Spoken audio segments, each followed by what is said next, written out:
বন্ধুরা, চ্যানেলে সবাইকে স্বাগত। চলো আজকে দেখে নিই একটা মাংস রান্নার রেসিপি।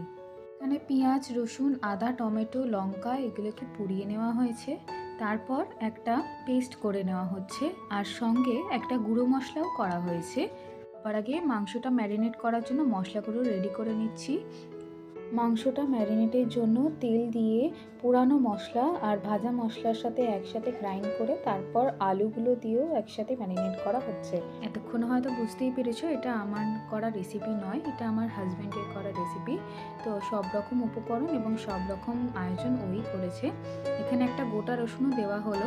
এবার সর্ষের তেল গরম করে তাতে কাঁচা লঙ্কা, পেঁয়াজ আর বাটা মশলা যেটা ছিল সেটা দিয়ে দেওয়া হলো।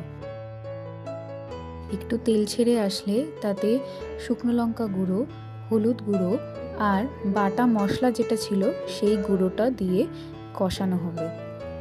গোটা গরম মশলা গুঁড়োগুলোই পেস্ট করে একেবারে দেওয়া হচ্ছে। মশলাটা ভালোভাবে কষিয়ে নিয়ে তেল ছেড়ে এলে তারপর একে একে মাংস আর আলু যেটা ম্যারিনেট করা ছিল সেটা একে একে ছেড়ে দেওয়া হচ্ছে।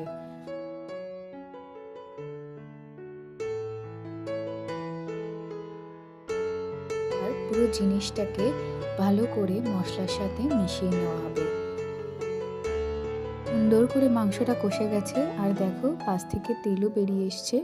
ওপর থেকে আরেকটু গুঁড়োনো মশলা যেটা ছিল সেটা দিয়ে দেওয়া হলো, আর সাথে দেওয়া হয়েছে কসুরি আর দেওয়া হয়েছে পেঁয়াজ পাতা। চলো এবারে আমরাও এনজয় করি, তোমরাও রেসিপিটা এনজয় করো। টাটা।